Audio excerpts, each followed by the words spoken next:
In the past, I've worn this TK bucket and recorded myself miming to all the answers, but my Canon 60D only records like 11 minutes at a time before it automatically stops recording, and there's nothing that I can do about it. So I'd end up with like 7 videos, have to edit it all down. It was just a pain. It took a lot longer than it should. And then to render it all, it would take like 5 hours. So now I'll primarily just be doing the audio thing, which I'm assuming is fine. The patrons that I've discussed this with said they usually just have the audio in the background anyway and don't watch the video itself, which makes complete sense. I can't imagine everyone is just watching me bob my head up and down for an hour. Anyway, I hope this little change is okay with everyone. The first question comes from Andy of Star Wars Ramblings, and since he's a Tier 4 Admiral supporter, he can submit a video question. Hey Greedo, it's Andy again. First off, I just wanted to say thank you so much for doing these Q&As, and thank you for the videos that you've been giving us in this lead up to The Last Jedi. I look forward to many, many more. Now, my question is a 3-parter. Have you seen Star Trek Discovery? What did you think about it if you have? And number 3, at least from my perspective, you seem to be someone who's a really big fanboy of NASA and Carl Sagan and a big proponent for the advancement of mankind to take our place among the stars. And I've always felt, and from my perspective personally, people with that kind of outlook and optimism tend to lean much more towards Star Trek than Star Wars. So I guess my question is, why a Star Wars YouTube channel as opposed to a Star Trek YouTube channel? What makes you gravitate towards Star Wars more than Star Trek? Thank you, as always, Greedo. I look forward to your answer, and may the Force be with you. Take care. Well, first, thank you so much for the kind words, Andy. Your support means the world, as you know. And to answer the first part of your question, I actually have not watched Star Trek Discovery yet. I want to. I absolutely want to. I was talking to my dad about it yesterday, actually, and he really enjoyed the first episode. So I'm looking forward to watching it. I know a lot of people are saying that it's not Star Trek. It doesn't feel like Star Trek. It feels like more of the J.J. Abrams Star Trek, which I love, but I also, at the same time, I absolutely love The Next Generation. That is my favorite Star Trek. So to say that it's too warlike, to say that it's too bang bang shoot 'em up, and to say that it's too action-packed just by judging from the first episode, I think is a little goofy. I think people just need to give it a little chance before they judge the series as a whole, if that makes sense. And to answer the second part of your question, you're absolutely right about my vision of the future. I just envision the future being like The Next Generation, just because it's so optimistic. Everyone's working together for the common good, exploration. We want knowledge, not things. I just think it's a beautiful look at where humanity could potentially be going. And yeah, I'm a huge fan of NASA, astronomy, like you said, Carl Sagan, all these things. And I think the reason that I've always gravitated more towards Star Wars and not Star Trek is because Star Wars is something that I've watched since I was a little kid. Star Trek, I kind of got introduced to later in life. Yeah, I had seen some episodes of The Next Generation, I had seen some of the episodes of TOS, but for the most part, I didn't really become a fan of Star Trek until 2009 J.J. Abrams Star Trek, and then that was like a springboard for me into the rest of the franchise. That's when I really started loving The Next Generation. I started watching Voyager. I just started diving deeper into this universe, and I found that I loved it. It was compatible with like my worldview, my universal view. And I truly believe that if it was swapped, if I was more of a fan of Star Trek in the past as a kid, this channel would be very different. I'd probably, hello Picard, I don't know, hello Kirk, hello Data, I don't know, the channel would just be completely different. So I think it's just a thing that I grew up with. That's why Star Wars has just always been there. That's why the channel is Star Wars. But thank you so much for submitting the video question, Andy. I greatly appreciate it. The next question comes from Starisma Tone, aka Tony Zotti. Hi HG, no video this time, no problem man. Just as well as we British fleet admirals tend to get force choked a lot when we're in front of the camera, no problem. Talking of which, I can start to feel my throat tighten, so I'd better get on the question. Imagine Star Wars didn't exist, it was never conceived by George Lucas or anyone else, period, but you were still destined to be a successful YouTuber, loved by fans and with critical acclaim, inspiring us to be creative and a champion against the BS spreaders on social media. What fandom, if any, would your channel be about? What helmet, mask, or other prop would you use to conceal your identity? And what would you call yourself, given that Greedo doesn't even exist in this alternate reality? Thank you as always for giving us this platform and for making us feel valued. Catch up soon on one of your streams. Nice. Well, very interesting question, man. I would say that if Star Wars didn't exist, my channel would just be probably a video game channel. You know, Star Wars and video games for me kind of go hand in hand because they've always been a part of my life. I mean, I used to play the hell out of the original Mario on the original Nintendo, and then moving forward, I mean, I'm 31 now, and video games have never stopped being a part of my existence. They're fun, they're challenging, they allow your imagination to run rampant, and maybe most importantly for me, is that I use them as like a social tool, right? I still play video games with all of my friends from high school that I used to play with when I was like 13, 14. We all still join Discord or Skype and we play all the time, multiple days a week. So I really think that if Star Wars wasn't a thing, I would still be on YouTube, and my YouTube channel would just be about video games. And maybe it would be more successful, who knows? But yeah, and I don't really know if I'd wear a helmet, to tell you the truth, or anything like that. I would probably just, do what all the other streamers do and just sit in front of a green screen and stream, you know? It's interesting to think about, though. But yeah, like I said earlier, I think the channel would just be a video game channel, and maybe occasionally I'd talk about movies. But thank you so much, Tony, for the question and the continued support. The next question comes from Owen Murator. Yo, Greedo, love the channel. My question is, what is your favorite Star Wars character and why? I am sure you get this all the time, but I have never heard your response. Thanks, man. Keep making great videos. Well, thank you, Owen. So there's kind of two parts to this answer. My favorite character is Han Solo. I just love I love his character arc. You know, he's smug and selfish, self-centered, only wants money. But then he kind of does a 180 in A New Hope. He realizes that there are things that are bigger than himself. There's a greater good. Friendships are important. Fighting for a cause is important. To answer your question, Han Solo. And on the flip side of that, the character that I most relate to is Luke Skywalker. I think we can all relate to Luke Skywalker. You know, he's a kid, doesn't really know what he wants to do with his life. He's kind of torn. Is he going to stay home and help his uncle? Is he going to go out, be his own human being, and chart his own destiny? And I think that's something a lot of people can relate to. The next question comes from Anthony Vessel. Here's something I haven't heard anyone else ask. Do you think your experience in the military has influenced your interest in the Empire? No, I wouldn't say that. I think the biggest influence on my love for the Empire, I mean, I do not love the Empire in like a philosophical sense. I don't agree with their politics. I don't agree with their methods. But I think the only thing that's really influenced my love for the Empire is my love for the villain Darth Vader and how kick-ass Stormtrooper white armor looks. That's pretty much it. But no, I wouldn't say that my military experience has influenced my interest in the Empire. I definitely don't believe in jackbooted military thugs being run by some caped villain or some emperor with lightning fingers. I think the Empire needs to be taken down by the rebellion. The next question comes from Brendan McCallion. Hey Greedo, just wondering, have you ever considered making a trip to Ireland to visit some of the locations used for The Force Awakens and Last Jedi? I live near a place called Malinhead. I'm not too sure how that's pronounced. Which is where the Mark Hamill, Daisy Ridley, and the Millennium Falcon made a brief appearance last summer. Since then, tourism has boomed and really brought my hometown to life like never before. If you ever feel like visiting, shoot me a message and we can meet for a few pints of Guinness in the local pub. That sounds like heaven, man. First round's on me. That sounds like even more of a heaven.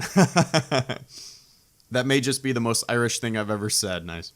Regardless, best wishes with the channel and keep up the great work as always, Brendan. Yeah, I've totally always wanted to visit Ireland. I mean, a couple years ago, me and my wife went to London for 10 days, and we originally thought about making that trip just kind of like a train trip around Europe. Ireland was on our list, but for whatever reason, we kind of scratched that plan and just decided to focus on one place and get the most out of one place as we possibly could rather than bouncing around. But no, Brendan, Ireland has always been on my list of places I want to go. Like you said, Guinness. I'm a big fan of Guinness. And I want to check out the brewery. I think that would be such a pilgrimage for me. But trust me, if I ever go out there, I'll make an all call, and anyone of drinking age can come have a pint with me and everyone else that lives there. What is the drinking age over there? Is there a drinking age? I have no idea. But Brendan, I will let you know. Thank you so much for the question, man. And that's really cool that Star Wars brought some revitalized excitement to your hometown. The next question comes from Cap Coldblood. Time for another mind-boggling question that you'll spend too much time thinking about. This time, it will be a little more interesting. Would you support the rise of the Empire or oppose it? Like you said in the previous Q&A, occasionally a government needs to be wiped out in order to establish peace. On one hand, the corrupt republic has been serving itself and falling apart through bribes, coups, and general greed, being run by corporations and politicians who have very little contact with the very people they represent. The Jedi, led by an old, complacent, self-centered fool and publicly proclaimed pacifists, lead armies of slaves to die for the upper class. Interesting.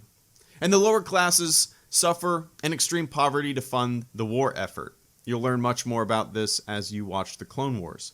To make things worse, the Jedi, the ones responsible for the whole war, attempt to assassinate the Chancellor, and by their own confession attempt to seize control of the Republic. On the other hand, you already know the Jedi side of the story from the films, so let me ask you, what would you be doing on the temple steps in Order 66? Fighting off the clones in a futile attempt to preserve a failing order? Or joining them in doing what must be done to create a safe and secure society? Whew, that's deep. That's deep, Cap. Well, I wouldn't necessarily call it a safe and secure society.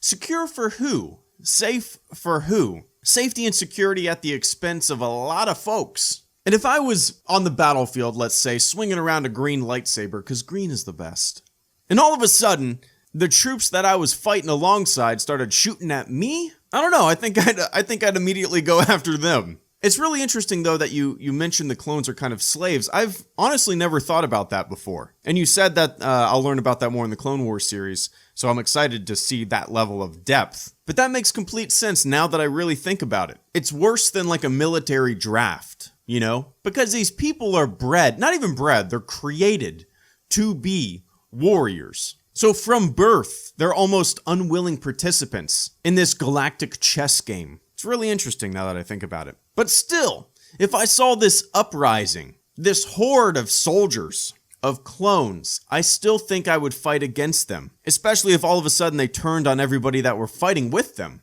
I don't know. There's really no good answer to it, right? In hindsight, we know what the Empire becomes. We know what all these clones are fighting to create and eventually preserve. So in hindsight, absolutely, I would try to slaughter all the clones that I possibly could with my lightsaber. But at the same time, I do kind of see the Jedi Order for what they are. Like you said, pacifists who are leading an army of slaves. And you know, maybe that is kind of why Luke Skywalker seems to want the Jedis to end. At least that's what we heard him say in the Last Jedi trailer. Maybe he recognizes that things aren't as black and white. They're a lot more complicated than everybody previously assumed. It's all a big messy situation, and maybe Luke just wants to clean the slate once again. Who knows? But I don't know. It's like any war, right? Obviously, the side you're on, you want to win. But there's always some really wishy-washy areas in the middle. Atrocities all over the place. People fighting for what they personally believe is right. Morality isn't necessarily an easily definable thing. I mean, some things are black and white in my opinion. You shouldn't throw people off of buildings just for what they believe. You shouldn't kill people just for what they believe, right? I mean, how many people have died because they believed the wrong thing that other people believed? It's goofy. But I don't know. Like I said, I wouldn't necessarily call it a safe and secure society. There are probably some extremely safe and secure societies around the globe that are dominated by warlords. And yeah, the people who suck up to the warlords or suck up to the people in power are probably pretty safe and secure. But for the dissenters, even the slight dissenters, the people who slightly criticize the government, the people who slightly criticize the leaders or the beliefs or the party, they're subject to executions and persecution. And that is not the type of society I would want to live in. So safe and secure? I don't know, man. I wouldn't call it safe and secure. But thanks for the question. It's a difficult one to answer. I had to really rack my brain, and there's really no good answer to it, to tell you the truth. The next question comes from Jalen Rosario. I'll be the one in this video that doesn't start with a greeting in your name. Hey, Greedo. I have a theory I made up. I'm not sure if others have had this theory or not, For people who don't like the prequels, I have a theory that would make their minds work a little bit more. It has to do with the telephone effect. The basic idea of my theory correlates to real life. I think I know where this is going. You know how in history things can be exaggerated a lot. The prequels were an exaggeration of what actually happened to Anakin Skywalker. The basic idea of Anakin turning to the dark side is still there, but he didn't murder a village of sand people and he didn't whine every 3 minutes. It also makes it to where midichlorians are just based on what the citizens of the galaxy think what the Force is. It was the idea of how Anakin reacted to things that citizens of the galaxy made up for things like big films. I love the prequels because I grew up with them, but I really hated that Anakin was really emotional about everything. I was wondering if you liked the idea of this theory and how you would explain to you what really happened to Anakin Skywalker, what his true path to the dark side was. If you are still confused, I will be starting a YouTube channel and one of the first videos will be explaining this theory. You can take out this sentence. Thanks. I didn't take out the sentence, man. You're good. No, that's kind of interesting. Like, I guess you would have to look at Star Wars as a, almost like a story that's been passed down generation to generation to generation, you know? Things are always inflated in all these myths and all these legends. So it's kind of an interesting look at what Star Wars is. Maybe these tales, obviously it's a long time ago in a galaxy far, far away, maybe all of these tales are being told to us in an exaggerated fashion, like a legend around a campfire being passed down generation to generation. That's a really interesting concept, Jalen. And I think you should really start that YouTube channel. And I think a video like that, don't rush it out. I'm telling you, don't rush it out, man. Really think about it, write it out. Because if you make that video and really explain yourself, I think that could be pretty huge. It's just a really interesting way to look at the saga. But thanks so much for the question, and it's kind of making my mind spin right now. I appreciate it, man. The next question comes from Footlong Shoe. Glad to be a part of another Q&A.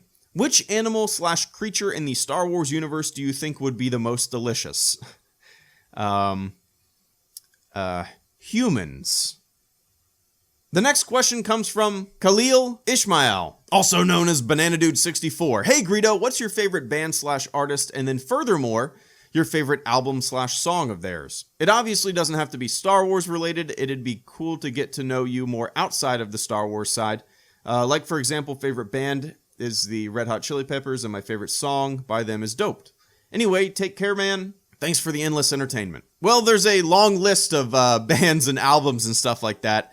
I mean, I love stuff, throwing it back to like Woody Guthrie, really old stuff. I like Motown. My dad grew up in Detroit, so I grew up with like a lot of Motown stuff, Temptations, The Supremes, Four Tops, Commodores. I mean, there's a ton. So I grew up with that. Bob Seger, The Beatles, a lot of that kind of stuff. But I think maybe one of the best songwriters of my generation is a guy named Connor Oberst, and you might know him from a band called Bright Eyes. His lyrics are so great. The music is fantastic. A lot of people don't like him because of his voice. I get it. It's different. I would say that my favorite album of his, of Bright Eyes, of the band that he's associated with, might be, it's an album called Casadega.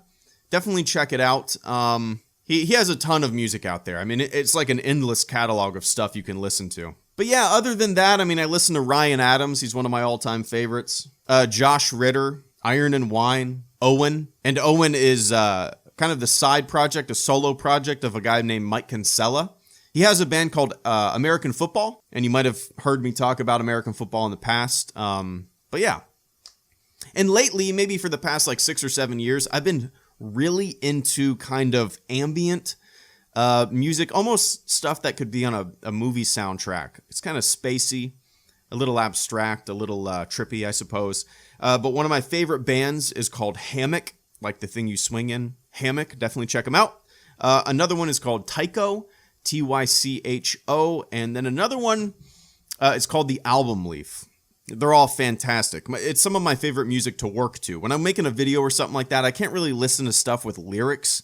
So I usually listen to like Hammock, Tycho, or The Album Leaf. But I appreciate the question, man. Thank you so much. The next question comes from Gary McMillan. Hi, Greedo. Brian Blessed gave an interview where he said he wanted to be a Jedi in the prequels, but ended up getting the voice of Boss Nass because George Lucas said something along the lines of, "You're too powerful, Brian. No one could ever look at you and not believe you were the greatest Jedi in the room." What do you think? Would Brian Blessed have made a good Jedi, or do you think George Lucas was right that Brian was too big a presence to be believed as less of a Jedi than, say, Mace Windu? I think he had a point. It may have been hard to believe, but he could have been better used than the voice of Boss Nass, though. Keep up the great content.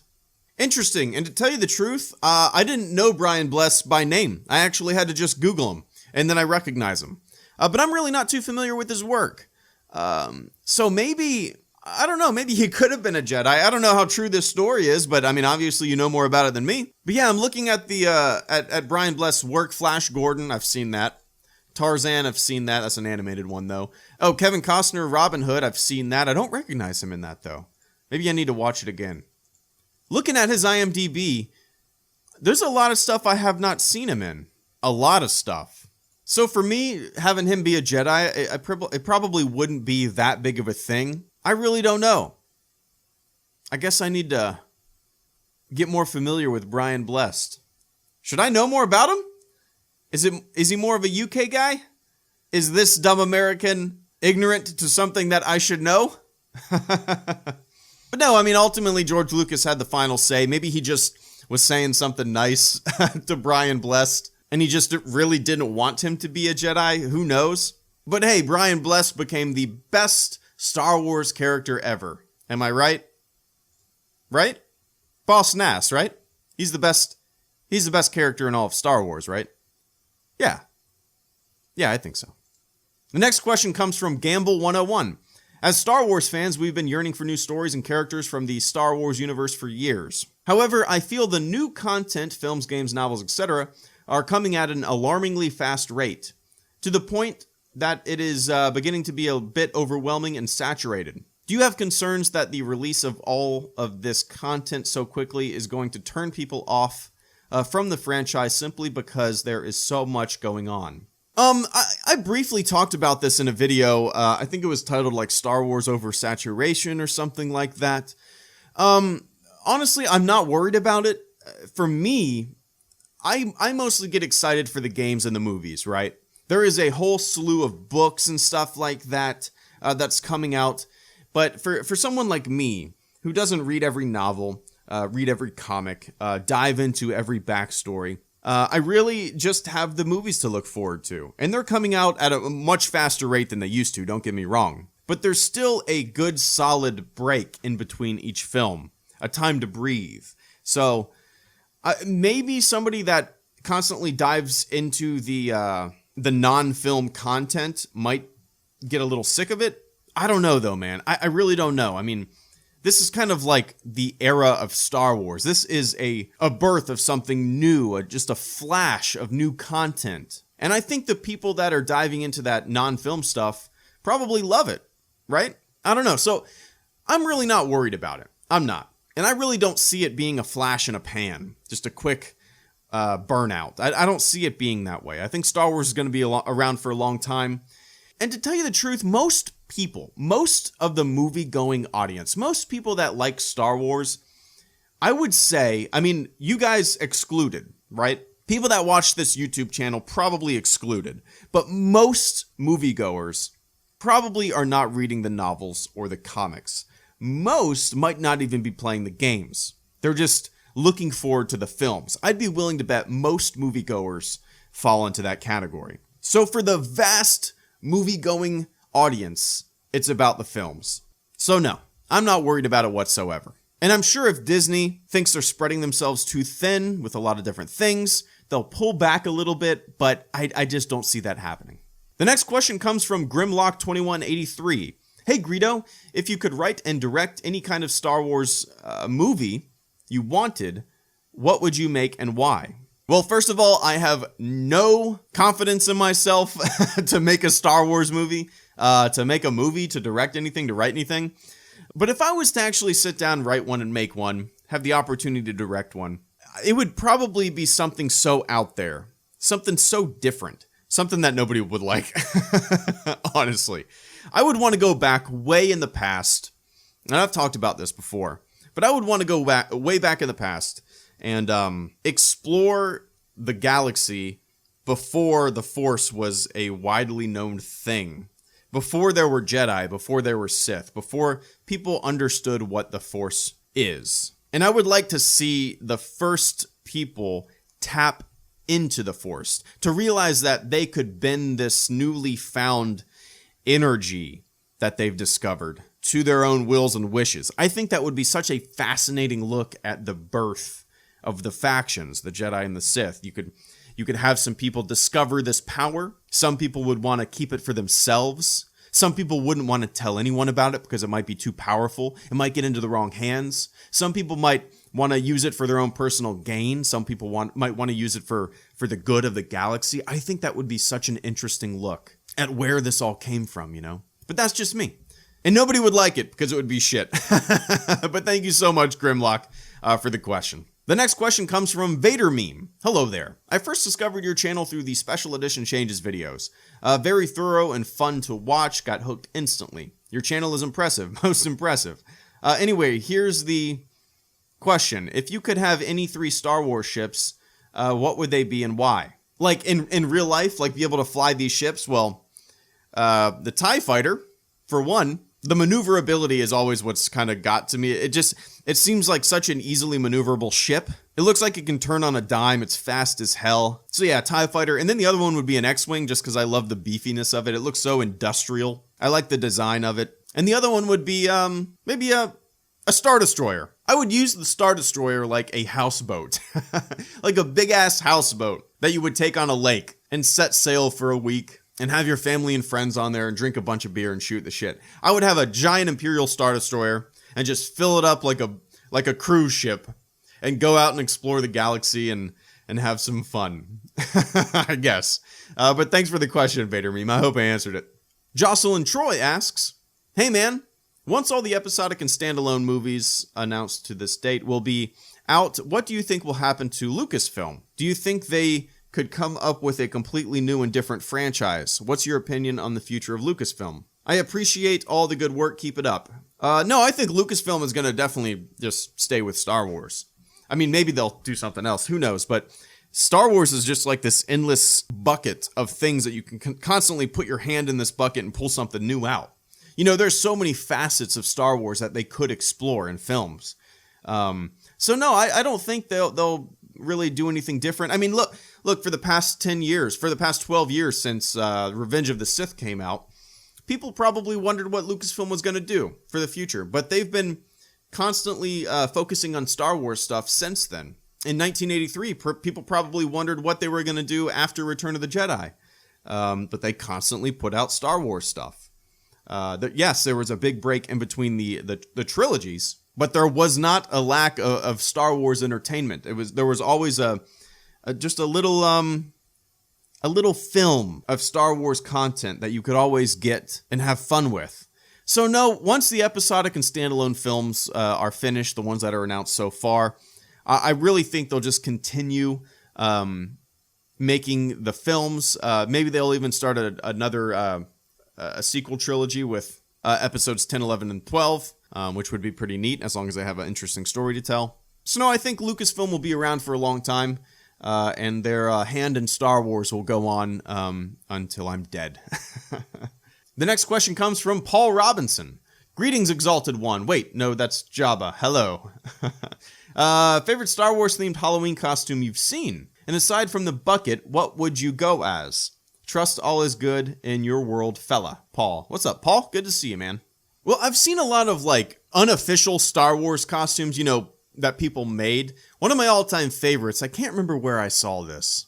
I can't remember where I've seen it, but it was a kid who, I think the story was that his dad made this tauntaun for him, so his feet would go inside the tauntaun's legs, and he would walk around, and he was dressed up as Luke Skywalker, if I remember correctly. That's probably my all-time favorite Star Wars costume that I've seen. I mean, yeah, you can buy a Star Wars costume, but the love and determination that went into that costume for this guy's kid is just so awesome. It looks so good. I'll have to find that picture. Maybe I'll put it up on here if I find it.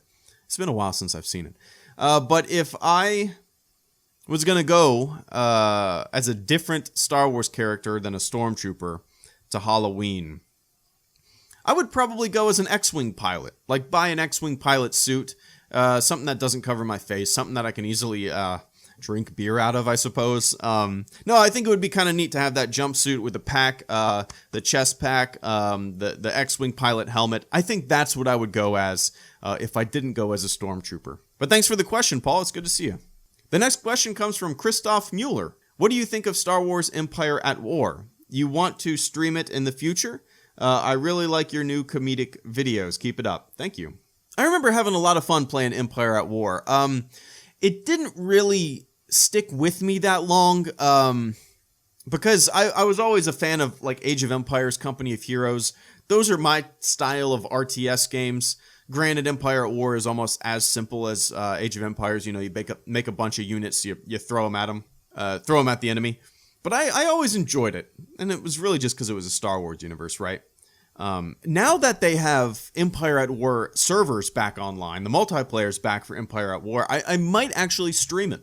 I might maybe grab some of you guys. We can play some Empire at War together, maybe. I can't remember. Can you have 8 players, 4-on-4? I can't remember. That would be fun, though. But yeah, I always enjoyed it. But like I said, it never really caught my long-term attention because I preferred other RTS games over it.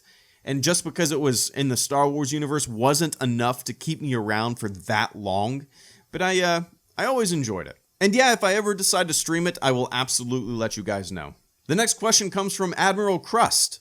We now have Rogue One, which is a standalone movie about how the rebel spies stole the Death Star plans. Han Solo Standalone is about Han Solo, and looks like the Obi-Wan Standalone is on the horizon. All these standalones in one way or another relate, connect to already established / known characters and events in the Star Wars universe. So my question is, will we ever get a true Star Wars standalone with a unique and independent story, characters, and a plot that doesn't rely or relate or directly connect to any of the previous characters like Han, Kenobi, etc., or events like stealing the Death Star plans, etc.? For example, make a standalone in the Old Republic era. Would it be too risky for Disney? Thanks for your awesomeness and have a great day, sir. You have a great day as well, Admiral. The short answer to that question is yes. I think Disney will eventually make a completely standalone Star Wars movie that doesn't necessarily relate to what we already know. I mean, obviously, it's all going to be in the Star Wars universe. It's all going to be somehow connected, right? But I think eventually they are going to have to branch out and explore unexplored territory in the Star Wars universe. You know, you can't just keep rehashing the same characters over and over again. It gets a little stagnant, right? I mean, I guess James Bond has always done that. I guess the Marvel movies have kind of done that now. So maybe they can just continuously pump. Maybe we'll get a Han Solo 10.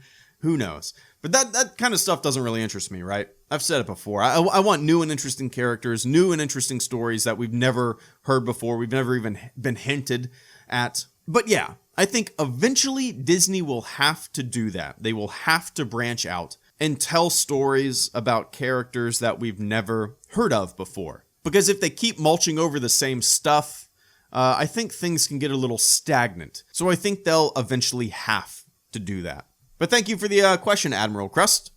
The next question comes from Boombastico. Hello, I know you get this a lot, but I love what you do on this channel. Definitely my favorite Star Wars themed YouTuber. Well, thank you. Anyways, to my question. I know you've been asked a lot about watching the Clone Wars, but have you ever seen the Clone Wars miniseries from 2003? The whole series can be watched in about 2 to 3 hours, so if you haven't, I would recommend it.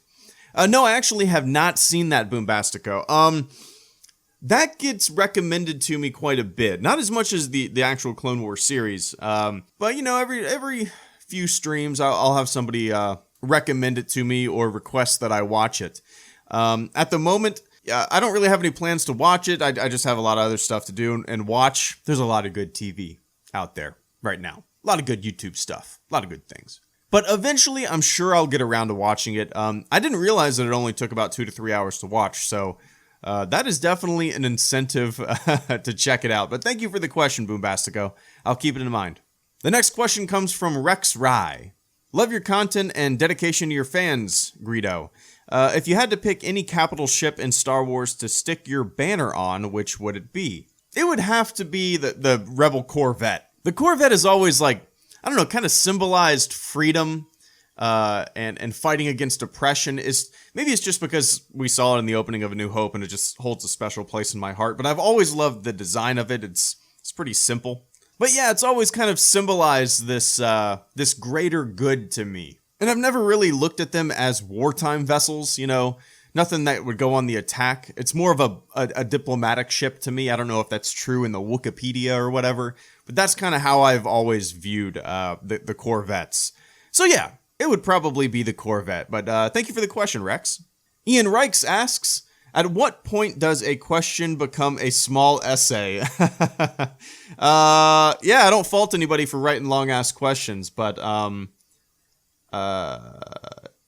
no, yeah, maybe I'll have a stipulation in there that keep it short, because it's potential. These Q&As could potentially be cut in half, maybe by shorter questions. But yeah, thanks for the short question, Ian. The next question comes from Nathan. Do you think Han Solo regressed as a character in The Force Awakens? When we first met Han in A New Hope, he's a selfish scoundrel down on his luck. Over the course of the original trilogy, we watch him evolve into a noble hero of the rebellion. However, by the time of The Force Awakens, he reverted to being a selfish scoundrel down on his luck, and now he's also a deadbeat dad and a failed husband.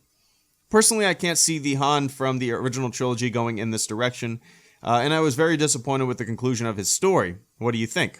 Han in The Force Awakens did not bother me, the way he acted. There's an old saying that people don't change. People always go back to their roots, what they've always done in the past. And once everybody around you kind of abandons you, you don't have that scaffolding. You don't have that scaffolding that's holding you up, being better than you used to be. So once that scaffolding falls, maybe you regress, like you said, you regress back to your roots. So in terms of a character arc, I think it's pretty solid.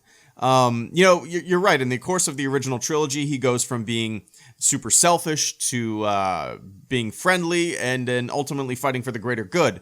In The Force Awakens, he's kind of gone back to his roots of being super selfish, but by the end of it, he's back to the old Han, the Han at the end of the original trilogy. It's kind of like a one-film arc. So I don't necessarily have any ill will about it. I kind of like the old adage of people don't change, but when push comes to shove, Han does the right thing. I think it's very characteristic of Han, and I appreciate what they did with it. But I get where you're coming from, Nathan. I totally get it. The next question comes from Alex Kazanecki. Hey, Greedo, I was very lucky to see the New York Philharmonic perform The Empire Strikes Back while the movie played. Wow, that's pretty awesome. I have never felt so many emotions until experiencing something like that. I believe you mentioned the throne room is one of your favorite pieces, and Luke watching the twin sons set is your favorite scene. Are there any other themes or scenes with music that gives you goosebumps? The first one that comes to mind actually is from The Force Awakens. It's when Finn, gets cut down.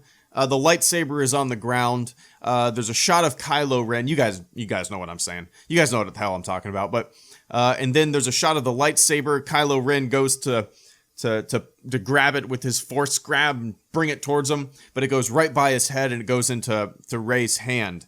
And then the theme just ramps up, and that is one of the most goosebumps-inducing scene in the entire franchise. It is. I mean, it's so impressively well done. The music, without the music, of course, it wouldn't be anything, right? You need that emotional cue. Holy hell, Rey! She's somebody, she has this power. I think that is one of the best goosebump-inducing moments in the entire saga. But cool question, Alex. I appreciate that. And what an awesome experience. I hope to see something like that one day. I hope to. It would be incredible.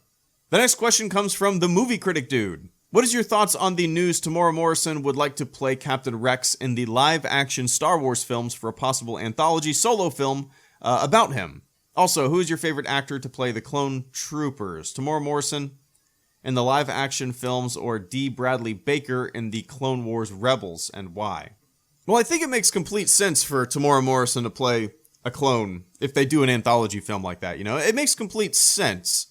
Because he's already been a clone in the live-action, in the prequels, you know? We know his face. We know that is what the clones look like. As far as D. Bradley Baker, I'm not too familiar with him. I know that he's a voice actor, so I don't know if we've ever seen him on screen for anything in a live-action role. So to have him play in a live-action film, it might be a little bit, maybe not confusing, but you know, people are just so familiar with Tamora Morrison in that clone role from the prequels. I think it would just make more sense to have him back in that role if they're going to do that. I highly doubt they're going to do that, though. I could be wrong. But especially for Rex, yeah, I think you would need Tamora Morrison. I think you would need that. As far as the other clones, I mean, if they did it, they might not even have any clones without helmets on other than Rex, you know? But yeah, to answer your question, I think it would be smart to bring back Tamora Morrison if they did a Clones era anthology film. But I don't see them doing that. I really don't. I could be wrong. I'm probably wrong. Right? The next question comes from my man Star Wars Media. Hey Greedo, remember me? LOL, just kidding. Of course I do, man. I know I've been away from everything for a little bit, but I plan on changing that soon. Anyways, I've always wanted to know what you thought was the #1 largest misconception about you or your channel. Take care, and I can't wait to get back into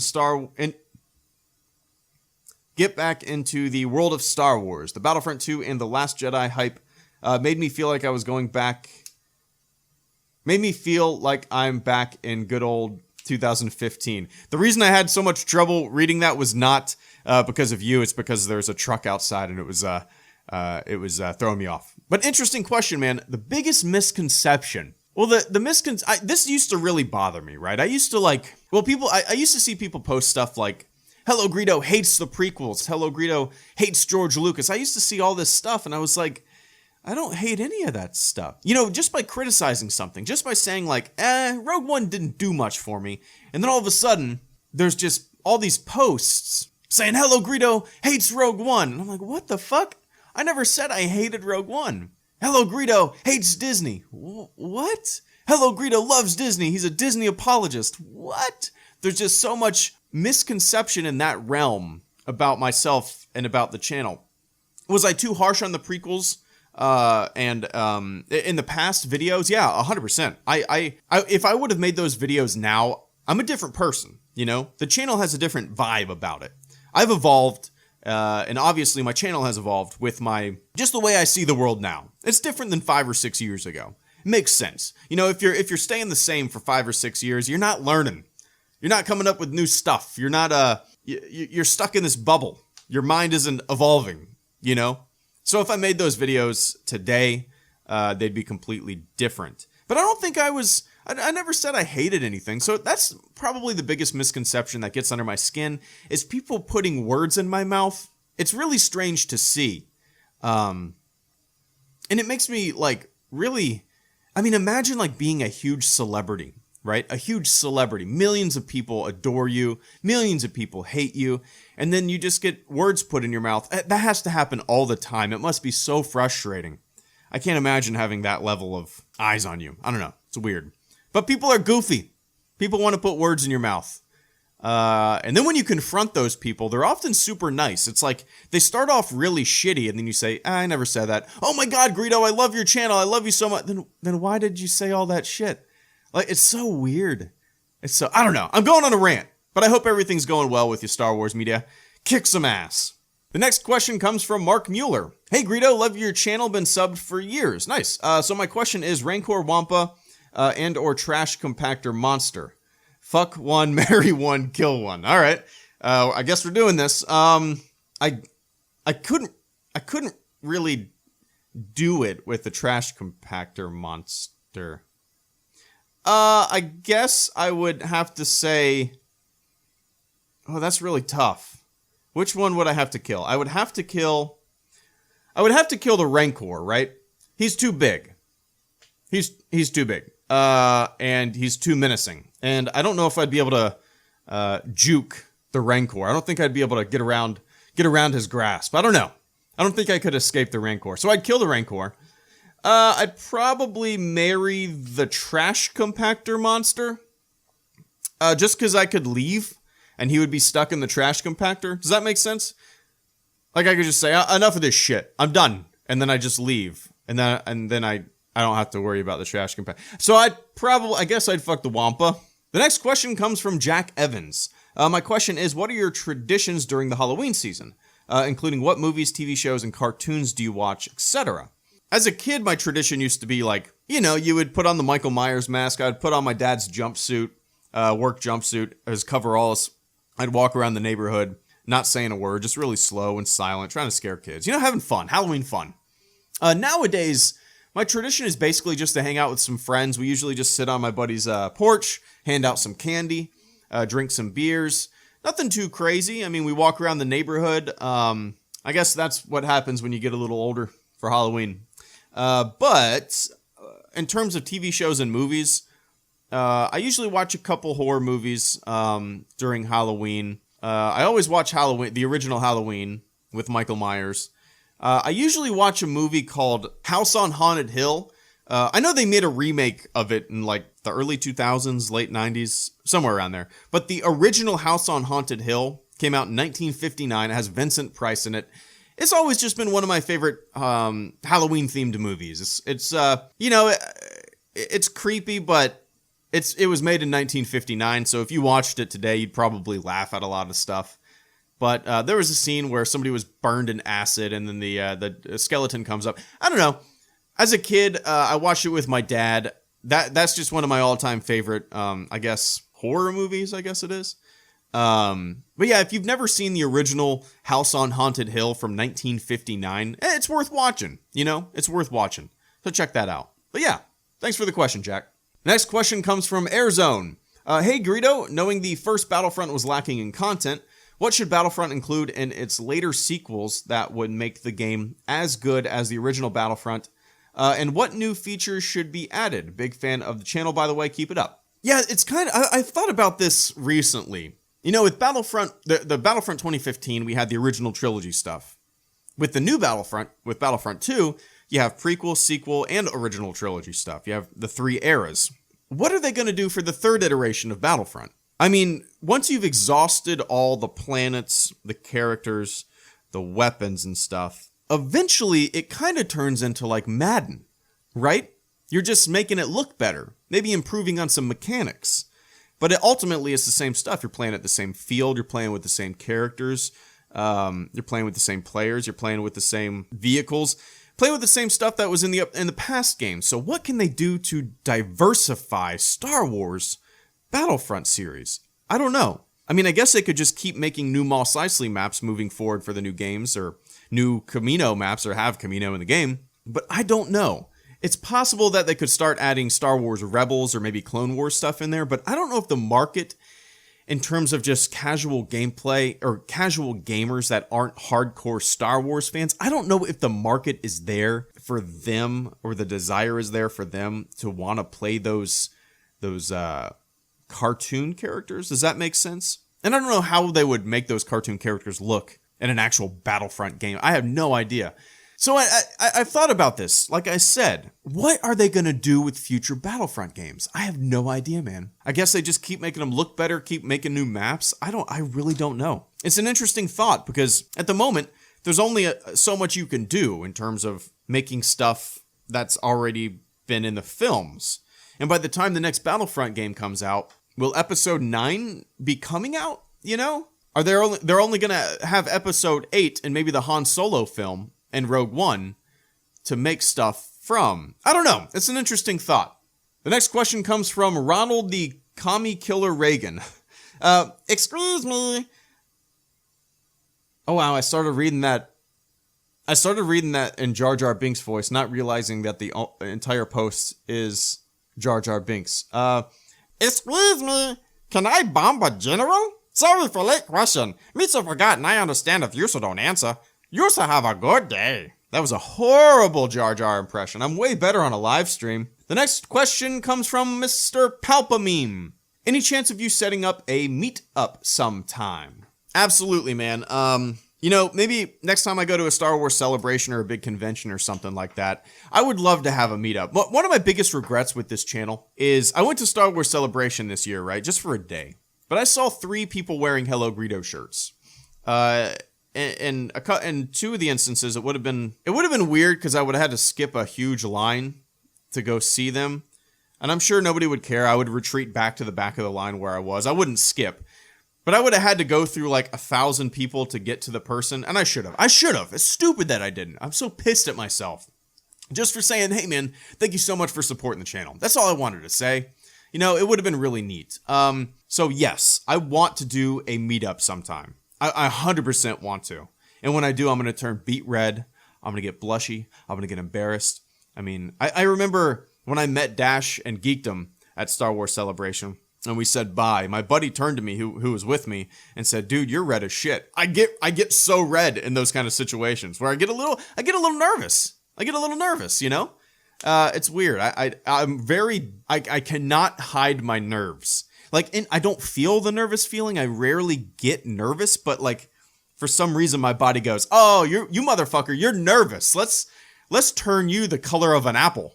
But yeah, Palp, I will, at some point at a convention or a Star Wars celebration, I will absolutely, do a meetup 100%. And I'll tell people about it, when it happens. Next question comes from Olyard. Where do you see Star Wars in the future? Do you think that it'll still be as beloved as it is now, or do you think it will lose its touch?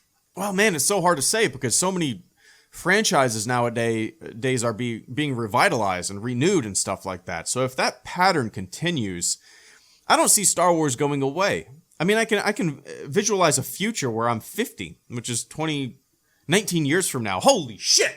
19 years from now, I'm going to be 50. But I can see a future where there's new Star Wars movies coming out. And maybe I'll take my kids when they're, I don't know how, 20? Something like that. But maybe I'll take my kids to a Star Wars movie. I don't know, as long as that nostalgia factor is still there, Because the only reason Star Wars is still a huge thing is because of people, and I firmly believe this, people of my generation have kids now.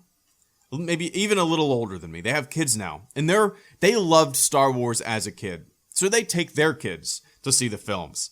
And it's just like this family event. So as long as that nostalgia factor is still there for future generations, like our kids' generation taking their kids to see a Star Wars film, I don't see it going anywhere. Maybe it'll lose steam in terms of not being forward thinking and coming up with really interesting new ideas. But I really think it'll always be there. And maybe 100 years from now, when there hasn't been a Star Wars movie made in the past 50 years, maybe they'll reboot it all. Who knows? Maybe it'll be a virtual reality thing. That's the thing, maybe in the future, movies won't be a thing that you go and sit down in a theater to see. Maybe they'll be more of an experience. More of a movie plus video game kind of cinematic experience where you put the goggles on and you have a 360-degree view all around you of what's going on in the film. But it would be really neat for Star Wars as a franchise to be the ones to pioneer new movie-going technology like that. I am completely off my topic and going on a rant. But Ollie, thank you. Let's kick some ass in PUBG soon. The next question comes from Corndog Rick. Okay, so you've most definitely been asked this before, but here we go. So I discovered your channel about 8 months after your first Star Wars movie changes video was uploaded, and I've been a follower ever since. Nice. The thing I always like to ask people about is how they fell in love with Star Wars and what is the thing that captivates them the most and keeps their love for the series strong. So what is yours? Really, it just boils down to imagination. There was something about seeing A New Hope as a kid that drew me to it more than any other franchise. I mean, obviously I loved Indiana Jones, I loved Back to the Future, I loved all these films and these series, but for some reason, Star Wars was the one that I really wanted to not just play in, but I wanted to live in. I thought this used and abused world looked like a place that people actually lived in. I felt like you could turn the corner in the streets of Mos Eisley and there was a story to tell over there. You turn the corner like in Bespin and there was a story to tell over there. It was just really, it was such an expansive universe to explore. And that imaginative thing was so impressive to me as a little kid. And it's never gone away. It's never gone away. And I don't see it going away. And then on top of that, Star Wars really just made me love the magic of movies, how they're made, what goes into the production, sound design, just everything. And as an adult now, that aspect interests me even more because I find myself kind of wishing I would have done something like that, you know? And it's still not too late. It's not too late, but I don't know. If somebody from the industry is watching, just give me a job. Just do it. But yeah, Brad, it was just that the imagination of it all. It's never gone away. The hype of being a part of this lived-in universe, that's what really drew me to it. It wasn't necessarily about the lightsabers. It wasn't necessarily about the spaceships or anything. It was just the world of Star Wars looks so compelling to me. The next question comes from Venom Jubear. Not vulgar, I promise. With the confidence in yourself and the content you make now, if given the chance to go back in time to change your old videos, would you? No, I would not change them. Absolutely not. If I had the same mindset that I have now back then, the videos would absolutely be different. They would. I'm a different person now. I would absolutely make them differently. But people love those videos. People love them for what they are. Those videos put the channel on the map. Those are some of my viewers' favorite videos, and I get it. I get why. And for that reason, I would never want to change them. I would never want to have a special edition change of my HelloGreedo's first videos, you know? Zero desire to do that, just because people love those videos. Even though I might not, looking back at them, I might kind of cringe a little bit, because just how shitty the production was, or some of the lines I said were stupid and dumb, and some of my arguments were stupid and dumb as well, and I cringed because of that. I would have done it completely different nowadays. But I would never want to change it because people like it. The next and final question comes from 6 Foot Piss Radius. Safe for work, I promise. Well, thank you. What kind of kid were you in high school? Just in general, what were you like at that age? And what was the craziest / worst thing you did then that you got away with? I guess I was pretty average. I mean, I got along with everybody. I had no enemies. I was friends with...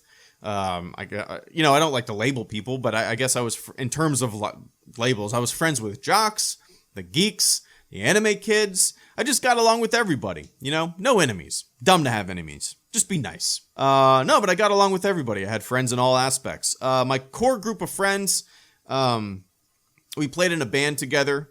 We would go on these long road trips together. So yeah, I was a pretty average kid. I was really into video games. I was really into playing the guitar.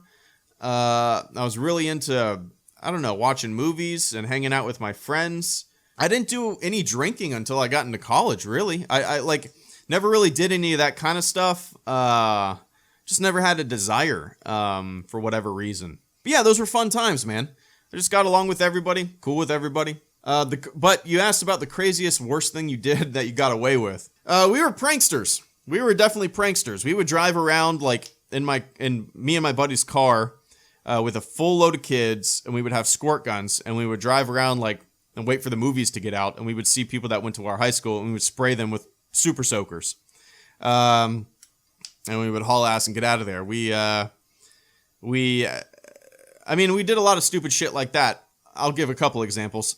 One of our favorite things to do, we called it suit pranking. My buddy would put on a suit or dress like a pimp, just elaborate costume he got at Party City. And then we would dress in suits that we got from Goodwill. We would have an earpiece in, and we would go to the mall, and my buddy wearing the pimp outfit would walk around like he was a special person. And then we would fan out around him with 4 guys wearing suits looking like Secret Service agents. I mean, looking back, we were 18 years old. Obviously, we weren't real Secret Service agents. We were fucking kids. But we would act like Secret Service agents, and people would come up to us and ask, "Who is that?" And we would say something like, please don't talk about the ambassador, or something stupid, but we would pretend to be. It was really dumb. And then another time we would drive around this huge neighborhood that was this enormous neighborhood. and we would connect to wireless internet routers that did not have a password on them, and we would connect to their printers, and we would hit 999 in the printing queue just to max out the printing queue with porn. So whoever woke up in the morning would see however many sheets of paper they had in their printer had printed, and it was stacked with porn. So that was always fun.